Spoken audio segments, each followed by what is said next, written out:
ಈಗ ನೀವೆಲ್ಲರ ಹಣಿ ಮ್ಯಾಗ ಹಚ್ಚಿರಲ್ಲ ಭಂಡಾರ, ಇದು ಬೀರಪ್ಪನ ಭಂಡಾರ. ಇದು ಸಾಮಾನ್ಯವಾಗಿರ್ತಕ್ಕಂತ ಭಂಡಾರ ಅಲ್ಲ. ನೀವೆಲ್ಲ ಅನ್ಕೊಂಡಿರಬಹುದು ಅದು ಒಂದು ಹಳದಿ ಒಂದು ಲೇಪನ ಐತಿ, ಅದು ಹಚ್ಕೊಂಡ್ರೆ ಏನ್ ಅಂತ ನೀವು ಅನ್ಕೊಂಡಿರಬಹುದು. ನೀವ್ ಯಾರು ಅದು ಭಂಡಾರ ಅಂತ ಬರೇ ಭಂಡಾರ ಅಂತ ತಿಳ್ಕೊಂಡ್ರಂದ್ರ ನಿಮ್ಗದ ಏನು ಅಲ್ಲ.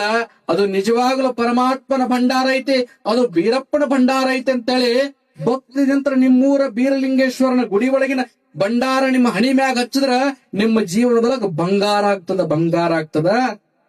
ಒಂದು ವೇಳೆ ಇದೇ ಭಂಡಾರವನ್ನ ತಿರಸ್ಕರಿಸಿ ಈ ಭಂಡಾರದಿಂದ ನಮಗೆ ಏನು ಇಲ್ಲ ಅಂತ ತಿಳ್ಕೊಂಡು ಏನರೇ ಭಂಡಾರ ಮುಟ್ಟಿ ಪ್ರಮಾಣ ಮಾಡ್ತೀರಿ, ನೀವೇನರೇ ಪ್ರಮಾಣ ಮಾಡ್ತೀರಿ, ಅನ್ಯಾಯ ಮಾಡ್ತೀರಿ ಭಂಡಾರವನ್ನ ಮುಟ್ಟಿ, ಅದು ಭಂಡಾರ ನಿಮ್ಗ ಬೆಂಕಿಯಾಗಿ ಕಾಡಿ ಸುಡ್ತದ ಅನ್ನುವಂಥದ್ದು ಕೂಡ ನೀವ್ಯಾರು ಕೂಡ ಮರಿಬಾರದು ಅನ್ನುವಂತ ಸಂದರ್ಭದಲ್ಲಿ ಹೇಳಿ ಕಂಬಳಿ ಹಾಕಿದ್ರಿ ಇವತ್ತು ಕಾರ್ಯಕ್ರಮದೊಳಗೆ. ಆ ಕಂಬಳಿ ಸಾಮಾನ್ಯವಾಗಿರ್ತಕ್ಕಂಥದ್ದಲ್ಲ. ಭಗವಂತ ಬೀರಲಿಂಗೇಶ್ವರ ಕಂಬಳಿ ವಿಶೇಷತೆ ಹೆಂಗಿಟ್ಟ ಅನ್ನತ್ತಂದ್ರ ಜೀವಂತವಾಗಿರತಕ್ಕಂತ ಪೀಠ ಕಂಬಳಿ ಪೀಠ.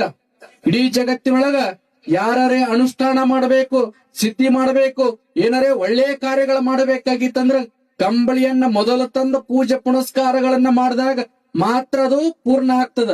ಈ ಕಂಬಳಿ ವಿಶೇಷತೆ ಏನಾಗ್ಯದ ಅಂತ ಕೇಳಿದ್ರ, ಈ ಕಂಬಳಿ ತಂದಿರಂದ್ರ ಕಂಬಳಿ ಉಣ್ಣಿ ಕುರಿದಂತ ಕತ್ತರಿಸ್ಕೊಂಡ್ ಬಂದಿರ್ತೀರಿ, ಆ ಕುರಿನೂ ಕೂಡ ಜೀವಂತವಾಗ್ಯದ, ಈ ಕಂಬಳಿಯು ಕೂಡ ಯಾವತ್ತಿಗೂ ಜೀವಂತವಾಗಿರ್ತದ ಅನ್ನುವಂತ ಭಾವ ಎಲ್ಲ ಭಕ್ತರದಿರಬೇಕು.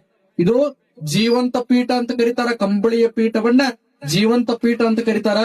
ಯಾರ್ಯಾರ ಮನಿ ಒಳಗೆ ಕಂಬಳಿ ಇರ್ತದಲ್ಲ ಅವ್ರ ಮನಿ ಒಳಗ ಲಕ್ಷ್ಮಿ ವಾಸ ಇರ್ತದೆ. ನಿಮ್ ತಲೆಯಾಗಿರಲಿ. ಈಗೆಲ್ಲ ರೊಕ್ಕ ನಿಂಡ್ರಂಗಿಲ್ರಿ ಇರ್ತಿರಲ್ಲ, ನಿಮ್ಮ ಮನಿ ಒಳಗ ಒಂದ್ ಕಂಬಳಿ ಇಡ್ರಿ, ಕಂಬಳಿ ಮ್ಯಾಗ ಭಕ್ತಿ ಇಡ್ರಿ, ಮನಿ ಒಳಗ ಡೊಳ್ಳು ಇಡ್ರಿ. ಡೊಳ್ಳು ಯಾವಾಗ ಬಾರಿಸ್ತಿರಲ್ಲ ಕೈಲಾಸದೊಳಗಳು ಭಗವಂತನಿಗೆ ಅರಿವಾಗ್ತದಂತ. ನೀವು ಮಾಡುವಂತ ಪೂಜೆ ಮಾಡುವಾಗ ಡೊಳ್ಳು ಬಾರಿಸಿದ್ರೆ ಕೈಲಾಸದಾಗಿರೋ ಶಿವನಿಗೆ ಹೋಗಿ ಮುಟ್ತದಂತ.